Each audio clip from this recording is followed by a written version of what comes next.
everybody! Michael here with a speedrun for Mystery Tales, Her Own Eyes. Before I start talking about this game, let me just talk about speedrunning in general, because if you've been following my channel, you'll notice I posted a speedrun yesterday and the day before. So I've got 3 speedruns, 3 days in a row. The story behind that is that I thought I would be an awesome speedrunner this year. 2016 would be the year of the speedrun for me, and I wanted to speedrun every single game I got. That ended up being a lot of work. It takes me about a month to do a full speedrun, just because I do not have a lot of free time. I'm sorry. So, you know, speedrunning every single game I've turned into, I'll just speedrun all the new games I got, because I only got 6 games so far this year. But now the year is half over, and I'm not, like, anywhere near finished with the challenge.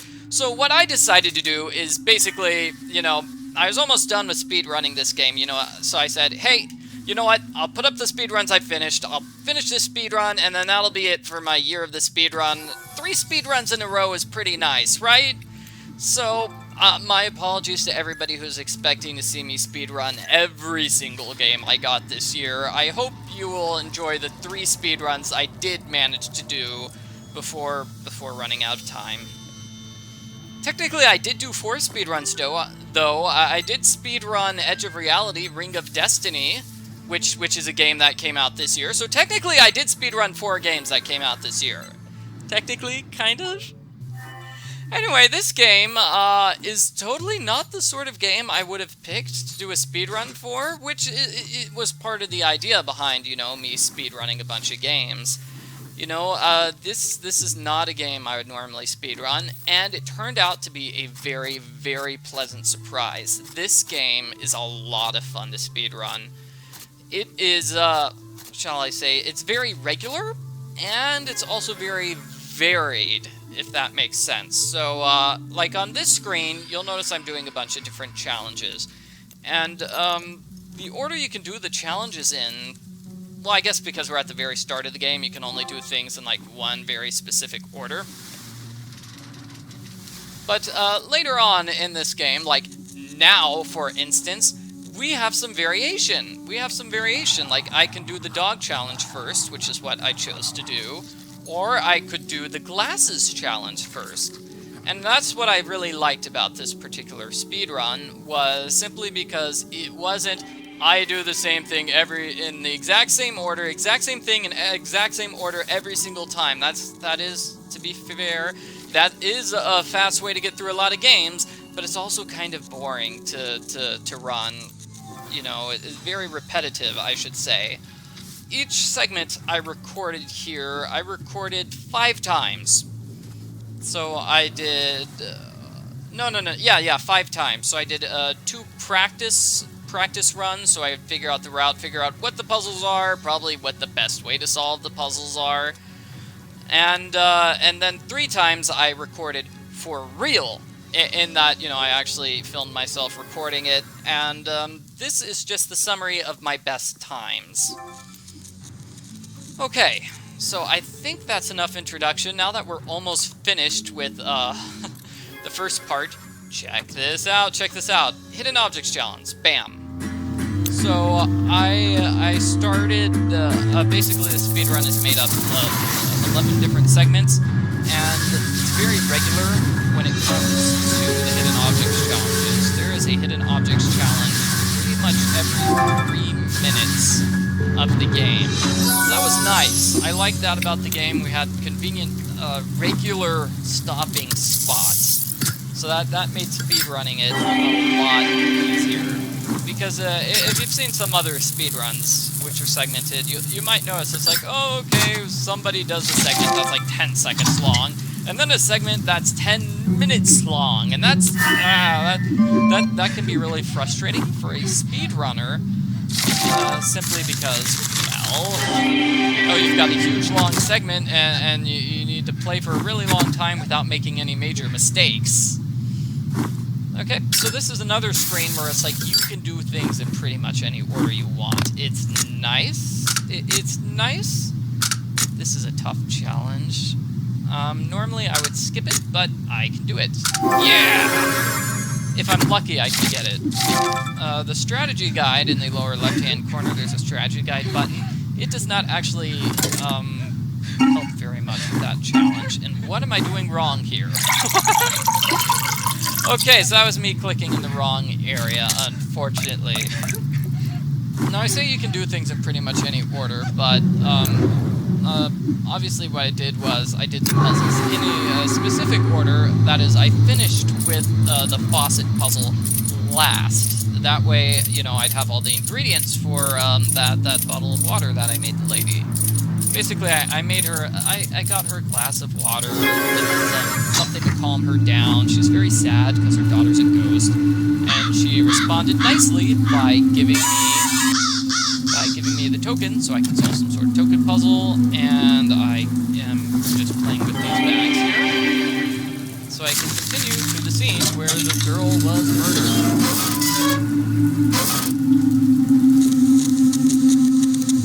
And I'm just going to hang this lantern here. This is one of those regular screens where I have to look at everything. It doesn't matter what order I do it in, but yeah, I do have to look at everything.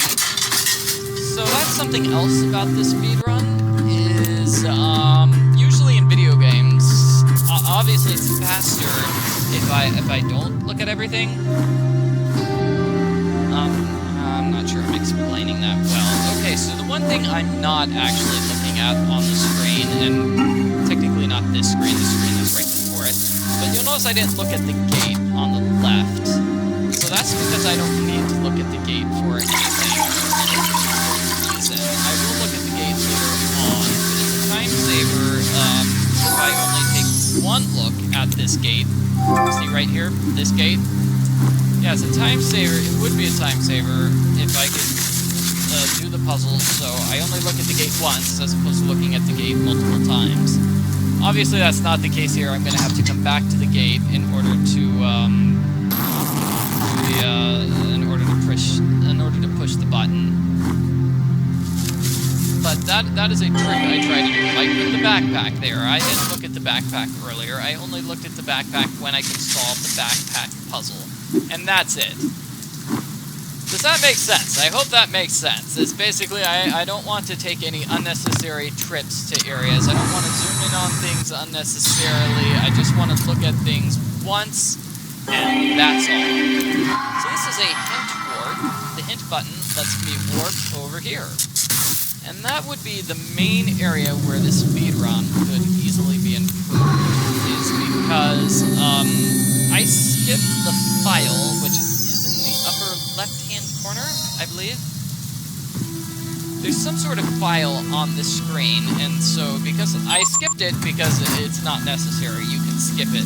However, the game is going to keep bothering me because it's like, oh, you've got this thing at the very start of the game which you didn't finish. You need to go back and finish that. And so throughout the entire game, the hint button is going to lead me directly to this screen.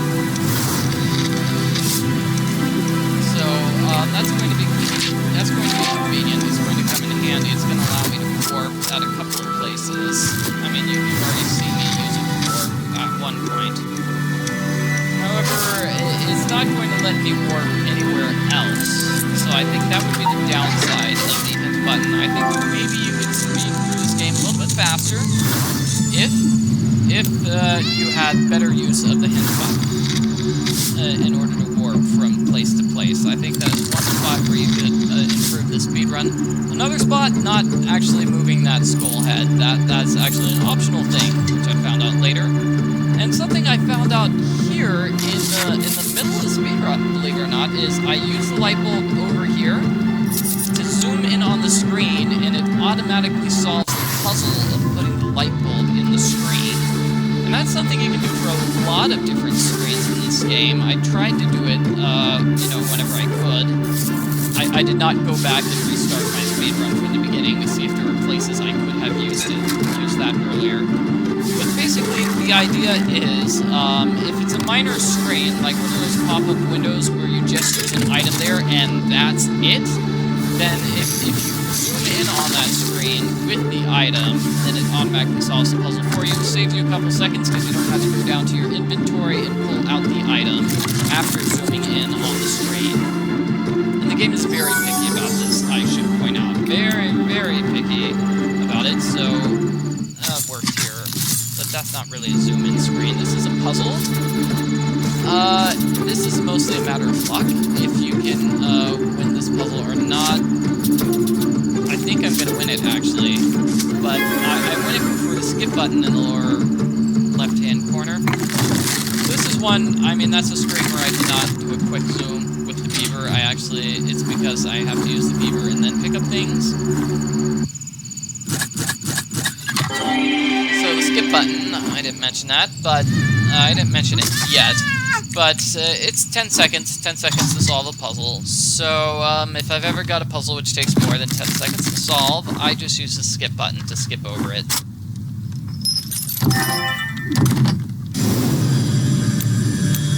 Alright, so what happened there was the killer tried to kill me, and now the killer is just escaping by burning the evidence.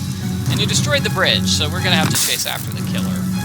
And we're also going to have to steal the killer's suit, because it is a snazzy suit. We're not actually going to give the suit to the police. That was a mistake, me failing to use the hint skip correctly. I needed to back away before using that. Like I said, hint button usage is probably the biggest mistake in the game. Anyway, mistake in my run. Anyway, hidden objects challenge. So you can kind of see what I meant when I said we've got a hidden objects challenge about every 3 minutes into this game. So the first segment was 4 minutes. Then we've got 2.5 minutes, 3 minutes, and 2 minutes and 19 seconds. This segment here is going to be 2 minutes and 39 seconds. So generally, about every 3 minutes, you've got yourself a speedrun. I mean, you've got yourself a nice little break in your speedrun because you've got that hidden objects challenge. The hidden objects challenges in this game are regular, same items every single time. So they do not reset.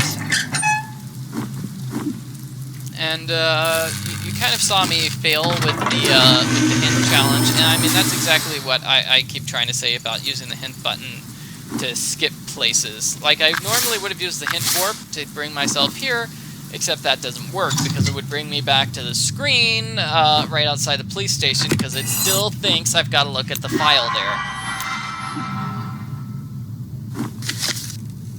Alright, so this is a very straightforward segment. It's mostly setting up so we can solve puzzles in the area where the culprit was.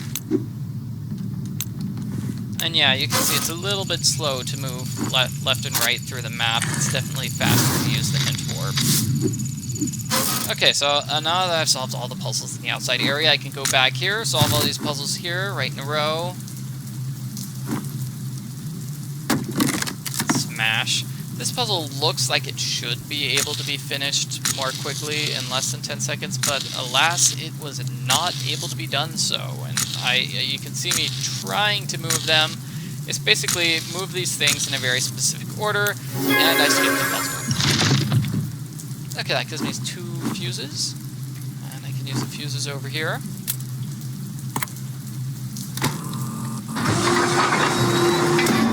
Now I go across and reach this brand new area. Random police guy decides he's going to put me in charge, even though I am not qualified in any way, shape, or form.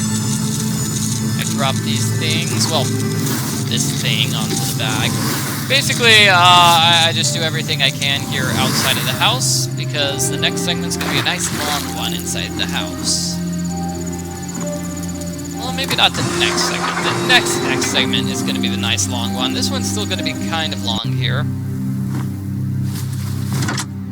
The house is just crazy, and this is kind of an annoying hidden objects challenge, just because I've got so many 1, 2, 3, 4, 5 separate puzzles. It's not just I go around and click on things. It's I have to move things around And there's a minor animation with all of the various things. So like you saw, like, I can't just put the wheel on the bike. The wheel has to be put on the bike, and then you have to wait a couple seconds for a bike wheel animation. This puzzle, you don't have to be very exact, but you need to be somewhere close to the area where you're dropping it. The game is pretty generous about where you need to put it. This is kind of difficult just because those letters are really tiny, but other than that, it's simple and it gives us a hexagon. Okay, now I got a doorknob, so I can go inside the house. Also, I've got 2 batteries. So that's why you should solve those 2 puzzles before going inside the house, is because we'll get those batteries used somewhat shortly.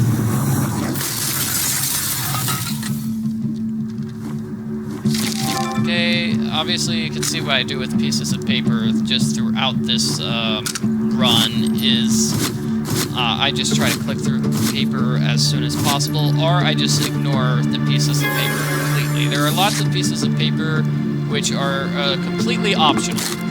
They're completely optional. And now sadly I have to kind of go back outside. This puzzle's kind of a long, involved puzzle, but I did everything in advance. So it's not so bad. As you saw, you use 4 items, 4 specific items on each other in a very specific order in order to get some rust remover. Really lemon juice, but it's rust remover. And I go back outside. Light bulb over there, flashlight. And again, these are puzzles you can solve in not like any specific order, but I mean I don't have to necessarily solve them in that order. This is another puzzle where it's just faster to solve the puzzle because you only have to press 7 buttons, 8 buttons. Yeah, I have to say this is kind of a nice room. This room here with all the puzzles. This main room of the little house. Upstairs, the other rooms of the house I do not like so much. Ew, there's blood. That's gross. Right, put this on there. That will solve the police officer puzzle. There, I was not able to quick open that thing by opening up that. But this actually is one you can open with a quick open. And inside the mayor's room, we have the hidden objects challenge. And believe it or not, this is actually not supposed to be a hidden objects challenge. I kind of messed up on that. My mistake, everyone. This would be a halfway break in my speed run. You can tell it's about halfway through the game, right? But this is where I stopped speedrunning, and then I left the game alone for about two weeks. And then that's when I made my decision. You know what? I'm just going to speedrun 3 games instead of trying to speedrun everything. And that's why I made the decision, you know, with my speedrunning thing, with my plans to speedrun every single game this year, like I mentioned at the start of this video. So I went back to the game after 2 weeks and you know, finished this up over the course of a couple of nights. So this is the real hidden objects challenge, not that one that was earlier. My mistake. This is another hidden objects challenge, which is annoying because you have to solve a lot of puzzles within puzzles, like this one. This one, and this one.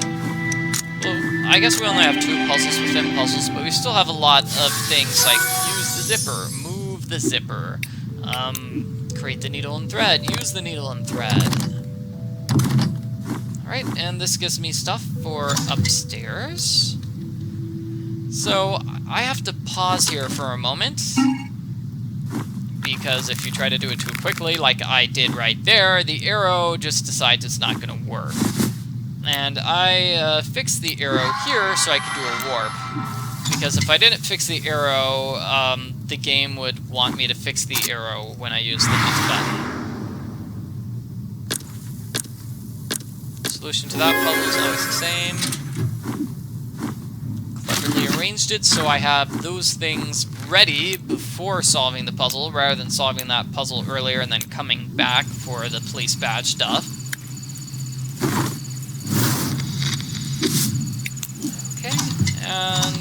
this is a puzzle.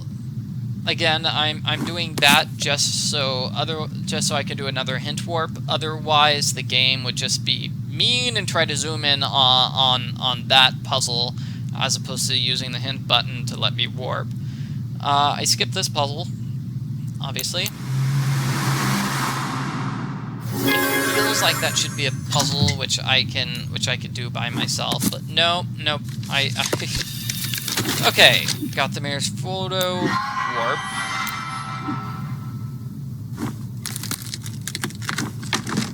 And this, what am I doing? I have no idea what I'm doing. Okay. Yep, like I said, I'm running, did I say I'm running for fun? I'm running for fun, everybody. I'm not running to be the best ever for this game. I'm speedrunning for fun, because speedrunning is supposed to be fun, right? That's one of the categories on the forums of Speed Demos Archive. It's like, you don't have to be the best ever, just run for fun. You know, you don't have to play this game. You don't have to play this game 500 times. You can play it 3 times, maybe.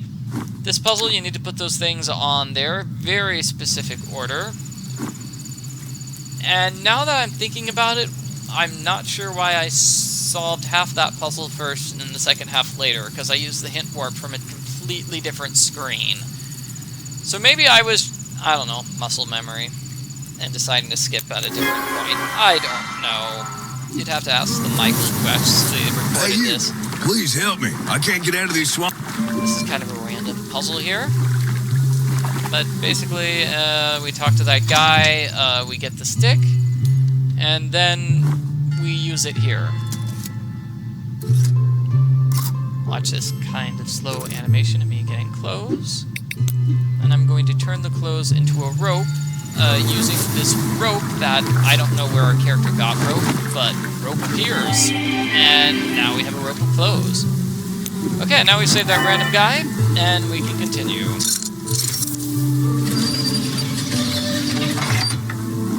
Getting the nut to the squirrel, again, me trying to do the quick open and failing. I don't know if the quick open, maybe sometimes it's you have to click on a very specific spot in order to get a quick open in this game. But like I said, that's one of the places where the speedrun could definitely be improved, is just memorize where all the quick opens can be done and do them all.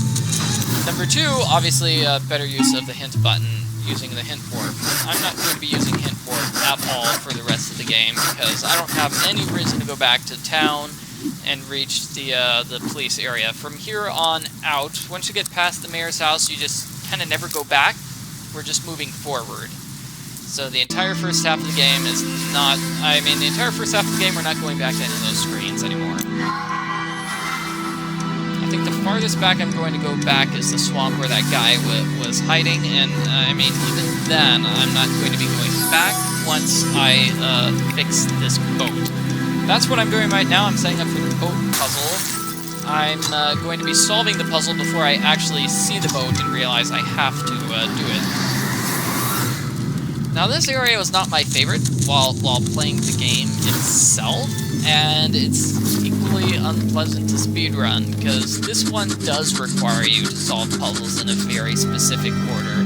And then that's just kind of, shall you say, just kind of a hassle, because it's very easy to forget the correct order, or, to accidentally do something wrong, and then that ends up costing you time.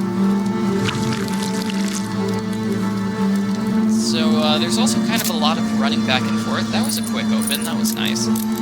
But yeah, there's going to be a lot of going back and forth too. So there's not a whole lot of me being able to solve a puzzle before jumping into the puzzle. I will do that for the yarn spinning thing right in that screen, and that's the only place where I can do that. And this is another place where I can do one of the zoom-in screens and completely finish the zoom-in screen on the first turn. That's nice. That's a zoom-in screen I have to come back for, and I actually have to go back all the way over here.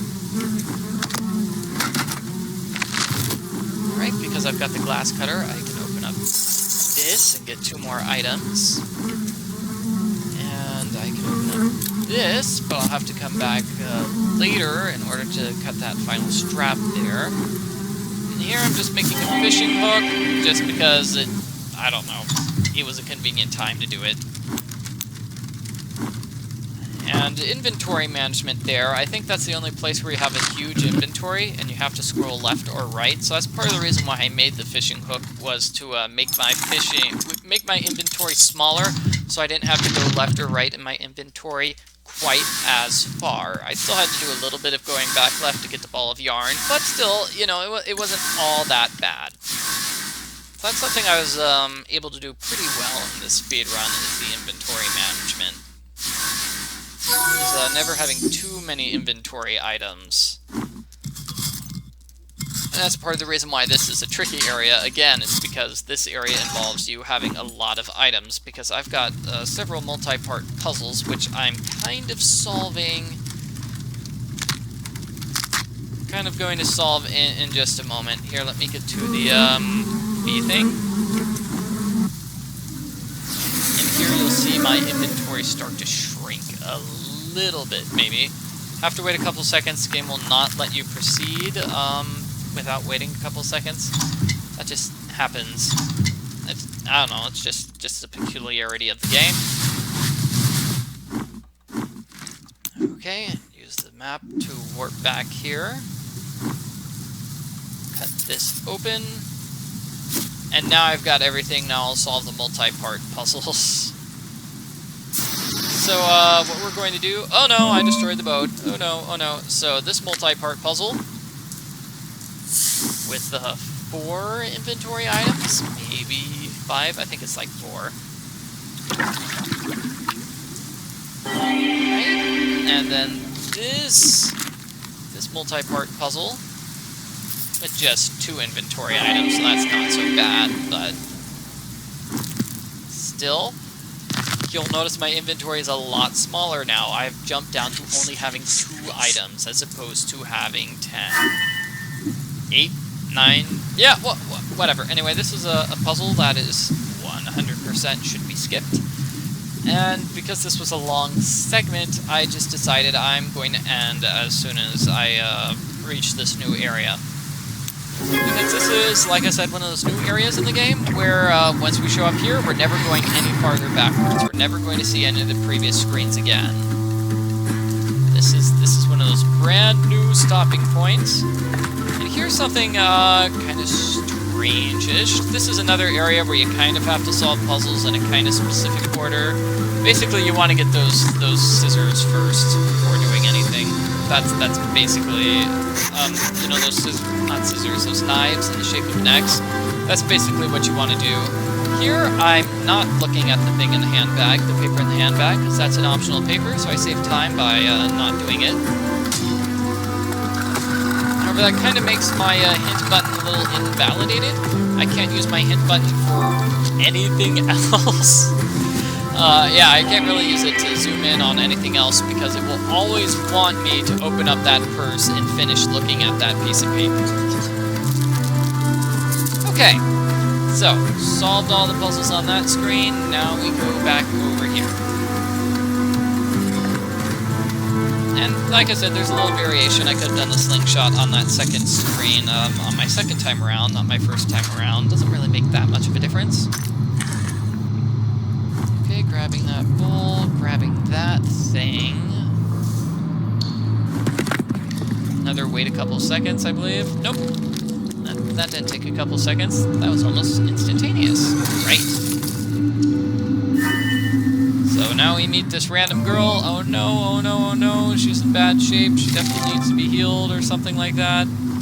Here I'm just fixing my slingshot because slingshots, they're awesome. And I open up this thing, and I'm going to scrape this off for an objects challenge. So yeah, this final, we're in the final segment of the game. You know, the final stretch of the game, I should say. I don't know, I prefer the opening stretch of the game to this final stretch of the game, because it kind of involves a little bit of, backtracking here. Like, you move forward one screen, and then you have to go back, like, several. Alrighty, so I have to go all the way back over here with my new improved slingshot. Get the magic stone, and now I can get some pollen here. Looks like I'm getting a rather full inventory again. And this puzzle. Yeah, so as you can see, I just solved 3 puzzles here on this screen. There's a 4th one I still have to solve, and that's why I found it a little difficult the first time I was playing through this game by myself, is because, well, there are like 4 puzzles that are there. They're clearly there. They clearly should be solved, but no, you can't actually solve them when you first reach that area. You have to come back for it several minutes later. And, I don't know, that just sort of happened a bit too much for me on this particular screen section of the game. So what I'm doing now is I'm setting up for a puzzle which is going to be several screens from now. It's going to be the puzzle, it's going to be for the screen that's beyond this one, but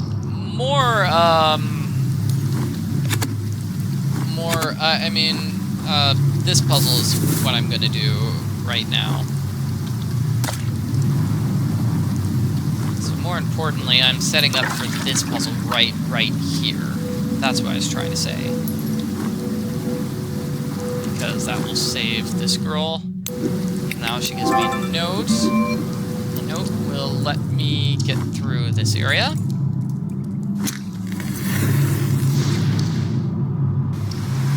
And really, this is all optional stuff I'm doing now. We don't have to do it here. We could do it later, I believe. Hey, oh no, he's the culprit, oh no. Yeah, that's the culprit. He's a nasty guy. So maybe it might have been a time saver for me to try to do all this culprit challenge. Because this is a final challenge of the game. Nope, wait, it wouldn't have been a time saver because that's why I'm doing it all now. It is simply for that little cell phone token. This puzzle is going to lower some gates for me.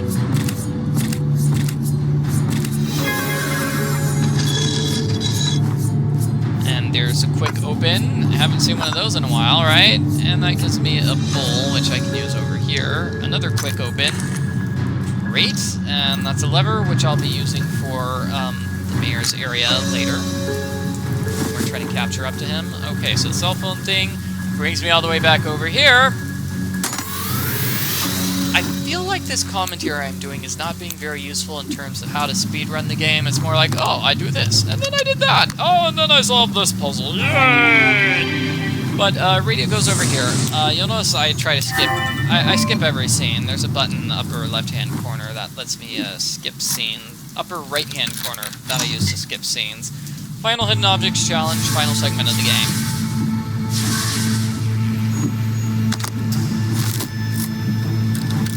This is another one where you'll notice there's a little animation whenever I use items. Some animations are longer than others, so I try to basically cycle through three of the challenges. So, you know, rather than doing one completely all the way and then doing another one completely all the way, I try to do all 3 at once, which is a minor time saver. And that gives me the amulet. Beautiful. So that was really nice with me zooming in on where the amulet's supposed to go before the screen is finished. And now I've basically got all the items I can confront the culprit. I can confront the culprit here. Actually, we're not actually going to do that. We're just going to sneak around behind him while he's not paying attention. Yeah. And he's not going to pay attention while I just sneak in and steal his stuff. Yeah, he really should. He should be paying more attention. Okay, and that goes back here. And now that we're at the end of the game, this is all predetermined. You have to solve these puzzles in this specific order. There's no variation for this. So this puzzle feels like I should be able to solve it in under 10 seconds. And you'll notice I got I got 6 of the 9 tiles correct. Not all 9 though. I still have to wait a couple seconds, so I mean that's why I skipped it. And when we show up, culprit's been arrested. You'll notice I still got that random purse in my bag, in my inventory, even though I'm so not going to use it at all. And this is the final challenge where I'm going to skip it, but you're supposed to repeat the challenge. You're supposed to repeat, you know, clicking on these buttons in the order. So you're supposed to repeat them in order, but you'll notice it takes like 10 seconds for the challenge to even play fully. And that's the end of the speedrun. I hope you enjoyed it, everybody. Yay! That's the end of my speedrun.